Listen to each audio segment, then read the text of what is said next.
Hello world. See what I did there? It's me, your hair transplant host, James, and this is the 2-week update. It's now been 14 days since I had my hair transplant surgery to replace my receding hairline.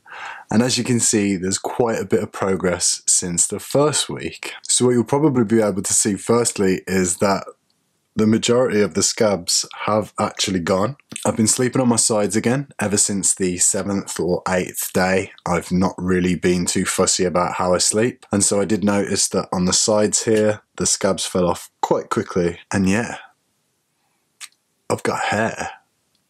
Hair in places where I haven't had hair for years, which is kind of exciting and also kind of crazy. It just feels so strange to have hair here, like, amazing.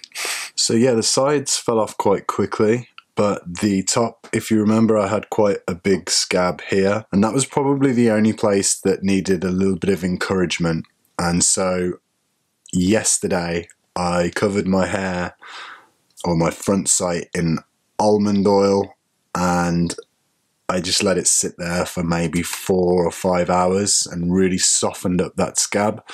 And then all I had to do really was just place my hand on and like make a small kind of circular motion, and it pretty much came away. It was really strange because all of the scabs were basically like lifted off my head by the hair. So you could see that there was like a tiny gap underneath the scab where I'm guessing the hair had kind of pushed it off my head.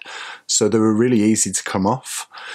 But the one thing that was really heart-wrenching about it all was that they did come off with hair. I was going to make a video of the process, but it actually was over really quickly. And by the time I got around to grabbing the camera, most of it was gone and it wasn't really worth making a video about. But I wouldn't want to let you get away without seeing some disgusting discards from my body. So I did grab the camera and ran it around the sink so you can see the scab material and the hair. And as you can see, there's quite a lot of hair in that scab material. I've been told there's nothing to be worried about because you are going to go through a shedding phase, and this can last up to 3 months before the hair really starts to come in. But I'm just so impressed with how much hair has actually stayed. I mean, when I was looking at the scab material in the sink, I was pretty scared. And then this morning when I woke up, I was really, really happy with like all the hair that's actually managed to stay in. I've also stopped my medicated shampoo and the lotions now. So that was a 10-day period of washing with a medicated shampoo and using a lotion. And that's all over with now. I am so happy to see the back of that stuff. It was so annoying. I got fairly proficient with using it, and I had a routine whereby I would like spray downwards and then spray across with like a little laser on the spray nozzle. But it was just a pain in the behind. Really, really annoying to do. And I'm so glad now that I can have a proper shower. Oh, so good. And now, yeah, I can touch the site, and although I'm being very gentle with it at the moment, feels great to have my head back without any kind of scab material on it. I still can't really feel this area of my head. Like when I push on it, it still feels like kind of numb, which is quite strange, and I didn't expect it to last this long, but yeah, it still feels really weird here. And then the other thing that's really strange as well is I haven't got any more like pain or discomfort at all. Like, as I said, I can rub my head, there's no problem. But what I do get is these kind of weird, like a shiver or like a tingle. It's kind of like pins and needles, but like strangely pleasant. And it just like buzzes all over my head, and it goes from front to back, and it just buzzes over. And it's really, really weird, but really nice. I don't know what on earth that is, but if anybody else has experienced that as well, then let me know in the comments. I've also started now using the biotin shampoo and the spray, and I'll probably look to do a video about that in the future. But for now, let's get to it. Let's take a good close-up look at my donor site and also the transplant site. So there we have it. There is my head, pretty much scab free.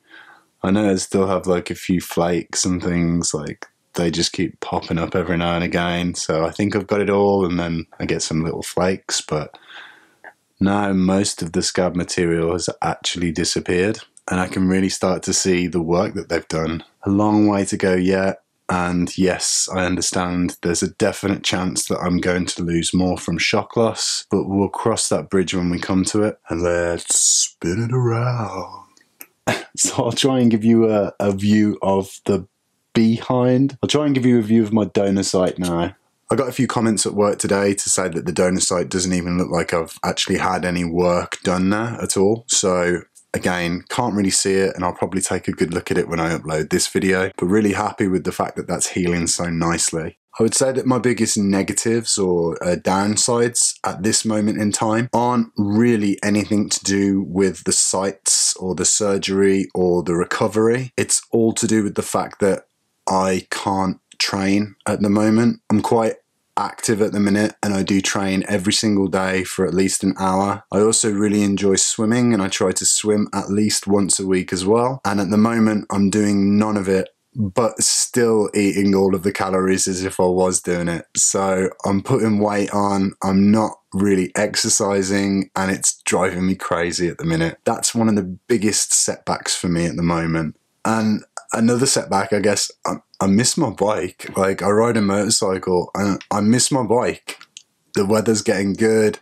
It's April. The weather's starting to get really nice here in England, and I'm stuck on a bus. Like, it's killing me at the moment. I really want to get back on my bike, but they said hopefully after 3 weeks I can start to wear a helmet again. So just another week or so, I might not jump back on straight away, but we'll see how we are for week 3. But does any of that make me regret my decision?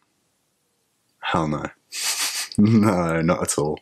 Not at all. Looking at this at the moment, I mean, when I'm back here, it's hardly noticeable. I mean, okay, I'm still quite red. It's fine. It was better than the receding hairline. I'm totally happy with what's going on at the moment with my head. Can't wait for the next update. That will be week 3. So as well as these weekly updates, I am working on some other content for you guys. I'm really excited to release that, and I'm putting a lot of effort into it at the moment. So it's going to take some time to put together, but hopefully it will be worth the wait, and you guys will really appreciate it. If you appreciate the content that I'm putting out right now, I would really appreciate it if you subscribed to my channel. It would mean a hell of a lot to me, and it would certainly inspire me to carry on making these videos as well. But that's all for today. Stay tuned for the week 3 update. I hope you've enjoyed this one. Catch you all soon, guys. Bye bye.